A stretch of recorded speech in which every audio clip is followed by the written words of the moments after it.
Me da mucho gusto que esta noche esté con nosotros Alexandra Zapata, y es directora de Educación e Innovación Cívica del Instituto Mexicano para la Competitividad. Gracias, Alexandra, por estar por acá. Javier, qué gusto. Bienvenida, gracias de verdad. Y también a Marco Fernández, coordinador del Programa Anticorrupción de México Evalúa y también especialista en temas educativos. Marco, gracias por estar por acá. Hola, muy buenas noches. Muy buenas noches a los dos. Vaya día, el día de ayer, intenso para ustedes específicamente. En algunos casos soportar a algunos candidatos, en otro caso, bueno, pues hacer unas planas de lo que sucede en materia de educación. Te paso el balón, querida Alexandra Zapata, para que nos des un panorama general. ¿Cómo sentiste el conocimiento de los candidatos a examen el día de ayer en este foro? Gracias, Javier. Mira, para todos los que nos escuchan y poner un poquito en contexto el evento, es un evento convocado por más de 100 organizaciones de la sociedad civil, muy plurales, con diferentes visiones. Y juntos redactamos una serie de 10 preguntas. 10 preguntas haciendo hincapié en algunos de los puntos que le duelen al sistema educativo, que necesitan mucha atención y que sin duda tienen que ser prioritarios rumbo al próximo sexenio. Esas 10 preguntas se las dimos con anticipación a los candidatos. Ellos y sus equipos las recibieron.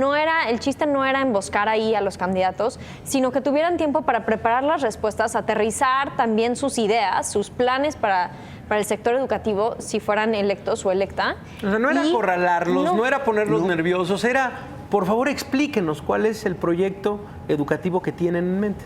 Exacto, y a partir de eso creo que el logro fue que por lo menos para 4 de los 5 candidatos sí tenemos ya una idea mucho más clara de dónde está su visión, por dónde es el rumbo y por dónde creen ellos que podrían empujar el sector educativo en la dirección correcta. 4 de los 5. ¿Por qué 4 de los 5, Marco? Pues porque lamentablemente el candidato Andrés Manuel López Obrador el viernes decidió cancelar su asistencia. La había confirmado, pero pues no asistió, ni tampoco. Pues prácticamente no dio una explicación del por qué, no es de que había un problema de agenda o algo, ni siquiera ha mandado por escrito que sepamos las respuestas a las preguntas. Porque ayer entrevisté a Tatiana Cloutier, que es una de las coordinadoras de campaña de Andrés Manuel López Obrador, y nos dijeron, no vamos a ir, pero mandamos ya la respuesta a cada una de las 10 preguntas. Pues lamentablemente hasta que supimos hoy en la tarde, eso no había ocurrido. No sé si de la tarde a estos momentos haya ocurrido, pero eso no es cierto. No se mandaron las respuestas respecto a las preguntas que se le mandaron a todos los candidatos hace 2 semanas. A ver, ahora sí vayámonos por partes. Empecemos con Margarita Zavala. ¿Qué proyecto presenta Margarita Zavala en temas educativos, Marco? Bueno, creo que de los que participaron el día de ayer, con franqueza, desde mi punto de vista, fue el proyecto más limitado, porque no había una idea clara de cuál es el modelo educativo, los retos en términos de la evaluación. Hubo momentos incluso en que confundió la evaluación docente y la evaluación de los alumnos. Habló de la importancia de que tenía que haber conectividad en las escuelas, un tema que salió recurrentemente entre los distintos candidatos, pero jamás se le ocurrió pensar que justo el problema de lo que había ocurrido en el sexenio anterior y en es que la tecnología por sí solita no hace resultados educativos, si no va acompañada de una buena capacitación de los docentes para que la vean a la tecnología como una aliada en su proyecto educativo y no como una competencia, pues no jala, ¿verdad? Entonces esa parte tampoco la tocó, y pues con franqueza, pues más allá de los lugares comunes, de que es muy importante que los papás se involucren, que es importante la educación y es el motor para el crecimiento, en términos concretos, tener una idea clara de política educativa, pues no. Ok. ¿Coincides, ¿Coincides, Alexandra? Pues mira, ¿Qué le agregarías? ¿Qué le quitarías? Yo creo que hubieron varias coincidencias entre los candidatos y entonces ahí podemos empezar a generar temas que se tocaron en común. Margarita hizo hincapié en la necesidad de reformar las normales. Creo que los candidatos en general compartieron esa visión, que la formación de los maestros tiene que empezar desde las normales, y si las normales no son un centro en donde se promueva la capacitación docente de la manera en la que nos estamos imaginando, generando herramientas y acompañamiento para los maestros, entonces vamos a seguir teniendo la problemática en el aula de la desconexión de los conocimientos y las habilidades de los maestros con la realidad que necesitamos para avanzar el aprendizaje. Entonces, en ese sentido, todos coincidieron en ese punto. Hubieron varios puntos en donde todo el mundo coincidió. Creo que la evaluación, la necesidad de continuar evaluando, también fue un tema en común que compartió la candidata Margarita Zavala. Todos dijeron sí a la evaluación, hay modificaciones que se tienen que hacer. Me pareció que un matiz interesante que le dio Ricardo Anaya fue el de hablar de cómo cambiamos la mecánica de la evaluación para que no sea un esquema en donde se evalúa por evaluar y después hace poco con los resultados que tenemos, tanto de los maestros como de los alumnos, sino cómo vamos a cambiar ese esquema para que tomemos esos resultados y nos ayuden a cambiar la realidad de los alumnos en el aula, a generar herramientas personalizadas para los maestros y así apoyarlos. También tocó ese tema el candidato Meade y en general hubieron coincidencias de que hemos avanzado en la dirección correcta y que esos pasos sí se tienen que mejorar, pero se tienen que seguir impulsando. Ok, pero a ver, entonces, aquí se viene a calificar a manera de maestros. Maestro Marco Fernández, calificación a Margarita Zavala de 0 a 10. Híjole, 6 y estoy siendo generoso. 6 y está viendo ese barco. Ok, Alexandra Zapata. Yo también sentí que fue una 5.5 presentación de 6. De 6. Ok. Jaime Rodríguez Calderón, el Bronco. Alexandra Zapata. Pues mira, Javier, yo la verdad es que ni siquiera siento que amerite una consideración de un poco lo absurdas que fueron sus propuestas. Es un candidato que llega y habla de que es ridículo tener que licitar, que toma mucho tiempo, que mejor va a sentar en un cuarto a todos sus cuates.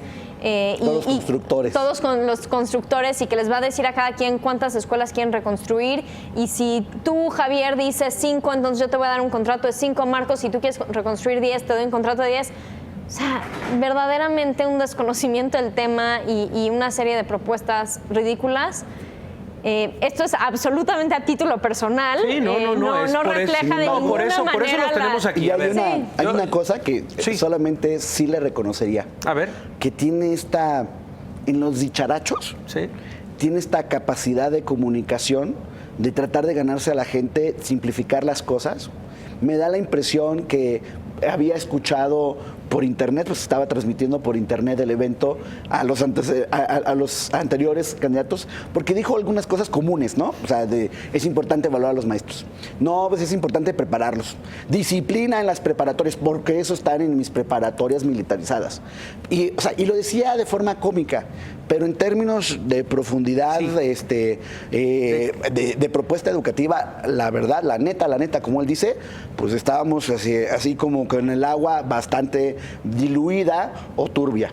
Entonces me parece que en ese sentido, pues creo que más bien lo interesante, si tú me dices del evento, fue observar las coincidencias, sí, en varios temas de los candidatos y los matices que sí se diferencian respecto a la propuesta de José Antonio Meade y de Ricardo Anaya. Ok, ahorita vamos para allá. Para allá, o sea, nada más rapidísimo, o sea, es que sí se le notaba a Meade que es el candidato del gobierno, porque no tenía la posibilidad de abrir una parte de autocrítica de qué es lo que no está jalando de la reforma para tratar de hacer los ajustes de tuerca sustantivo que necesita para que jale. Ok, ahorita vamos a ese examen.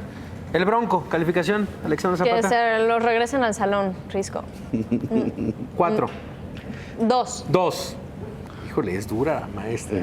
Marco. Yo soy un poquito más barco, 3. 3, perfecto. Ahí está la calificación, ¿no? Validísima. José Antonio Meade. Marco.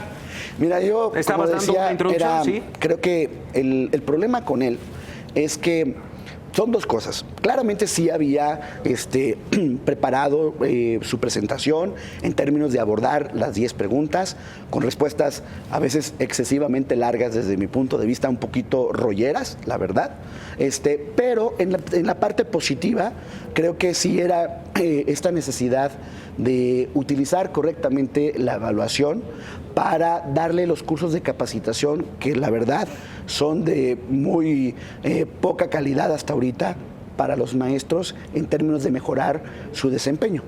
Esa parte creo que lo abordó, pero siempre dándole la vuelta a los aspectos críticos, y es ahí donde pues se nota que es el candidato del gobierno, claro, que le es incómodo reconocer cuáles son limitantes de lo que está ahorita ocurriendo en las aulas de nuestro país. Alexandra Zapata, ¿qué tal el examen de José Antonio Meade? Pues mira, yo hay algo que sí le quiero reconocer al candidato José Antonio Meade, y que es que llegó y de manera muy franca, y coincido con Marco, claramente conoce el tema, estudió, había preparado respuestas, tiene un equipo también que evidentemente trabajó sobre las preguntas, pero fue muy franco en decir, está muy bien que estemos aquí haciendo un análisis meticuloso sobre cómo podemos aterrizar ciertas propuestas y qué caminos hay para abordar temas que todos sabemos que necesitan atención, pero no podemos ignorar el elefante en el cuarto, que es que la otra propuesta educativa,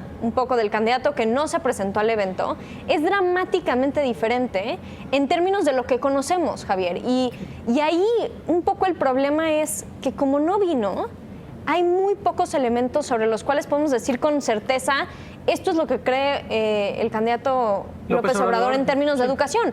Y cuando hace estas referencias a acercarse con la maestra Elbester y a tener en su equipo a su sobrino y a su nieto ir a Oaxaca. Ir a Oaxaca a sentarse con la coordinadora. Entonces eso abre casi una caja de Pandora de pensar, qué bueno que todos aquí en términos generales coincidieron, los 4 candidatos que coincidieron que el futuro es garantizar que los niños tengan acceso a los mejores maestros, que los maestros tienen que capacitarse y tenemos que apoyarlos de la mejor manera, que tenemos que garantizar que estén... Que los niños tengan clases todos los días, que tenemos que proteger a los grandes maestros con una vocación increíble, que están haciendo esfuerzos heroicos para sacar adelante sus salones todos los días del año. Y lo que no sabemos si pensar es si el proyecto alterno que plantea López Obrador, porque nada más hablar de echar para atrás la reforma es... Híjole, de verdad no nos dice mucho. Es que sabes que ahí, perdona más la interrupción, es que justo el problema es que en este debate estamos en una caricatura que por un lado la posición gubernamental es de la porra crítica. Prácticamente la reforma es el non plus ultra y no hay casi nada que cambiarle. Y del otro lado está esta visión, me parece también que falta la verdad, diciendo que la reforma no es una reforma educativa, sino meramente una reforma administrativo-laboral. Y la verdad es que cuando uno va a las escuelas, cuando habla con los profesores, cuando se trata de introducir el mérito y acabar con estas malas prácticas que había hace muy poco tiempo, de vender y heredar las plazas, de que para poder ser director lo que necesitabas era el conecte en el sindicato y no el que te reconocieran como buen maestro, esas partes sí hay entusiasmo. La parte en donde la autoridad tendría que ser bastante autocrítica es que, por ejemplo, justo cuando evalúas a los maestros y quieres traer supuestamente a los mejores maestros, pasan las evaluaciones, las de ingreso, pero los estados se resisten a transparentar cómo asignan las plazas. Y ahí empieza a haber en algunas entidades pues intentos de darle la vuelta a la ley. Eso obviamente desanima a los maestros que se están evaluando y que pasaron la evaluación y que dicen, queremos claridad en que se asigne realmente en el orden en que pasamos nuestros exámenes las plazas disponibles. Ese tipo de cosas que no están pasando en varias entidades del país son de las cosas que la autoridad federal realmente no apretó las tuercas con los estados. Ok, bueno, queda mucho más claro el tema de José Antonio Meade. La calificación, Marco, de José Antonio Meade. Yo le daría un 8.5. Un 8.5, muy bien. Es muy buena, Marco. Alexandra, sí, ¿no? Se ve ¿Qué? Maestro más barco que un nada. Barco. Ya ahora sabemos cómo califican en el TEC. Ya descubrimos que... No, espérate. Es exalumno, pero... 8.5, bueno, es la percepción de Marco. ¿Calificación, Alexandra? Pues mira, yo le daría un 8. Un 8, ok. Ricardo Anaya. ¿Por dónde empezamos con Ricardo Anaya, Alexandra? Empiezo un poco con estas coincidencias que mencionábamos. Todos hablaban de avanzar la educación, la evaluación. Como les comentaba al inicio, Ricardo Anaya hizo este hincapié interesante en cómo generamos un espacio para que todos los insumos de esto, los resultados de todas estas evaluaciones, tanto de maestros como de alumnos, realmente sirvan para algo y generen ahorita parecería que son, y se habla mucho de estas evaluaciones punitivas, lo que tenemos que hacer es voltear las evaluaciones y que se vuelvan una herramienta que empodera al maestro, que lo ayude en el aula y que también sea una fuente para generar oportunidades a los maestros basados exactamente en cuáles son sus oportunidades de mejora y sus fortalezas. Entonces eso es un planteamiento interesante. Hubo también una coincidencia importante entre José Antonio Meade y Ricardo Anaya de hacer hincapié en el inglés. Ricardo Anaya proponía tratar de usar nuevas tecnologías para conectar con mexicanos viviendo a lo mejor en el exterior, migrantes que ya sepan hablar inglés y cómo aprovechamos esos talentos para incorporarlos al aula. Ese punto, perdona más rápido, eso pues es una buena intención, pero la neta es una jalada.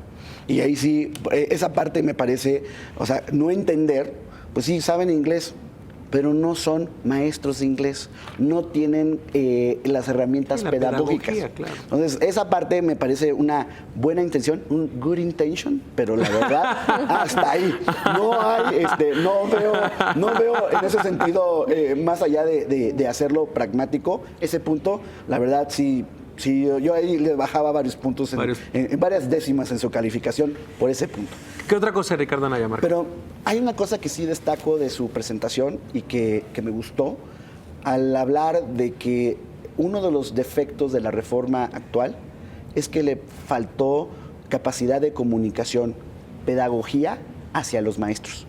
Realmente los maestros hoy, un sector importante, sí se siente agraviado, porque se le ha dicho que es una evaluación punitiva, porque se le prometió trajes a la medida para su formación, y la verdad yo en su momento le decía al entonces secretario Aurelio Nuño pues que había que ir a hablar con el sastre porque tenía deficiencias importantes en la forma en que hacían los trajes a la medida hacia los maestros en términos de los cursos que no estaban realmente atendiendo lo que las evaluaciones están detectando de sus áreas de oportunidad. Cuando los maestros nuevos, por ejemplo, por ley, necesitan recibir tutorías, porque son maestros jóvenes, porque son más, tienen poca experiencia y necesitarían la tutoría de los maestros más seniors, por decirlo de alguna manera, que tienen más conocimiento, eso no ha ocurrido en muchas entidades. De entrada, porque al principio ni siquiera se habían asignado recursos para este punto. Entonces, obviamente, si tú eres un maestro que te evaluaste, que te prometieron las tutorías, que te van a volver a evaluar, y si no pasas en una segunda evaluación, los nuevos, a esos nuevos en la segunda evaluación, vas para afuera porque o sea, estás en tu periodo de prueba, pues entonces obviamente te enojas. Y si eres uno de los maestros que ya estaba en el sistema antes de la reforma, que te van a evaluar también, y que te están prometiendo que si no pasas la reforma, no pasas la evaluación, te van a dar un curso de capacitación para que tengas mejores resultados con tus alumnos, y empiezas a ver los exámenes, los cursos, y se parecen mucho a los anteriores de la reforma, en línea, y que no responden a los informes que te mandaron de tu evaluación. O que tú tienes el mismo examen, o la misma capacitación que tu compañero, Exacto, que a lo mejor tiene capacidades bien distintas a las tuyas, pues y que tú eres necesitabas escéptico. capacitación específica. Y creo que ahí, y coincido absolutamente, Marco, en lo que, bueno, no comunicamos bien la reforma educativa. Creo que fue una de las grandes fallas. Sí hay elementos que deberían de tener a los mejores maestros y a los padres de familia defendiendo, pero a capa y espada, la reforma educativa y diciendo no vamos a dar marcha atrás. Y más que hablar de la reforma educativa, ciertos de estos procesos que sin duda están impulsando la dirección en la dirección correcta. Y regresando a este tema, Marco, creo que también en lo que fallamos es, si nosotros le vamos a exigir a los maestros que cumplan con sus nuevas obligaciones que establece la ley, el Estado tiene que cumplir con las obligaciones que tiene como Estado. Y ahí entra la transparencia en las asignaciones de plazas, ahí entran las tutorías, la capacitación.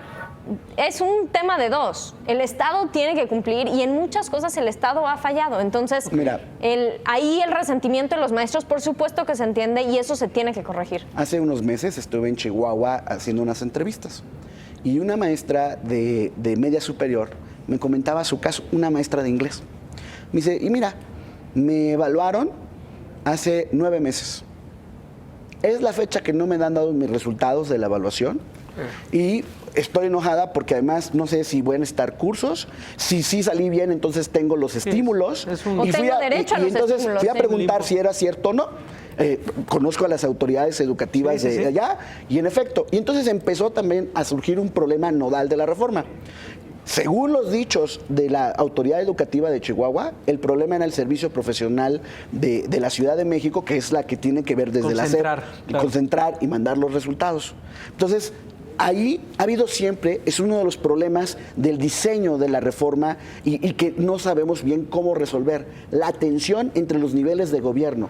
Hay responsabilidades compartidas, formalmente los resultados educativos son responsabilidad de los gobernadores, muchos de ellos conchudos respecto a los resultados educativos en sus entidades, y la federación, la verdad también, muchas veces se ha comportado con soberbia, pensando que son los jefes de las autoridades educativas de los estados, y no es así. Sí, claro. Entonces, eso ha dificultado hacer las políticas de Estado que impactan de manera negativa a los maestros, que entonces pues se voltean y empiezan a ser escépticos y dicen, yo ya no les creo, como Santo Tomás, en serio yo ya hasta no ver, no creer, y empiezan a ver varias cosas que no suceden y por lo tanto no creen. ¿Calificación de Anaya? Yo creo que le daría un 8 o 7. 8-7. Yo un 9. Un 9. Ojalá Andrés Manuel López Obrador mande las respuestas, pero yo creo que sí no presentó NP, no presentó, ojalá se resuelva de alguna manera, porque lo que dicen es muy cierto, no tenemos elementos todavía para saber hacia dónde se dirige sin tener una referencia. Entonces, y perdón, Javier, o sea, son 3 veces NP. Primero se había hecho un primer ejercicio el 8 de marzo, no fue. Después, en la semana pasada, los rectores de las universidades públicas y privadas lo invitaron también para discutir sus temas, sus propuestas en materia de educación superior, tampoco fue. Y ahora tampoco fue. Y hubo una cuarta, el evento de primera infancia, en donde tampoco se presentó para hacer unos compromisos a favor de la primera infancia. Nos comprometemos a que en cuanto haya alguna presencia en algún foro educativo o les conteste estas 10 preguntas, los invito otra vez y analizamos el tema de López Obrador. Por supuesto. Y ojalá, Javier, que los niños estén al centro. Sea cual sea su plan, que los niños sean la prioridad. Bueno, pues ahorita publico a través de Twitter estas calificaciones. Las va a poner ahí en el salón a ver qué dicen los alumnos. Pero de verdad les agradezco que nos traduzcan la importancia de la educación en este país, el proyecto de cada uno, y nos dan ahí una guía muy importante. Seguro los veré muy pronto. Gracias, Marco, por estar por acá. Gracias, Alexandra. buenas noches. De verdad, gracias, por estar por acá. Gracias. Bueno, pues nosotros vamos a una pausa rápidamente y regresamos a hablar con Víctor Piz para saber qué tenemos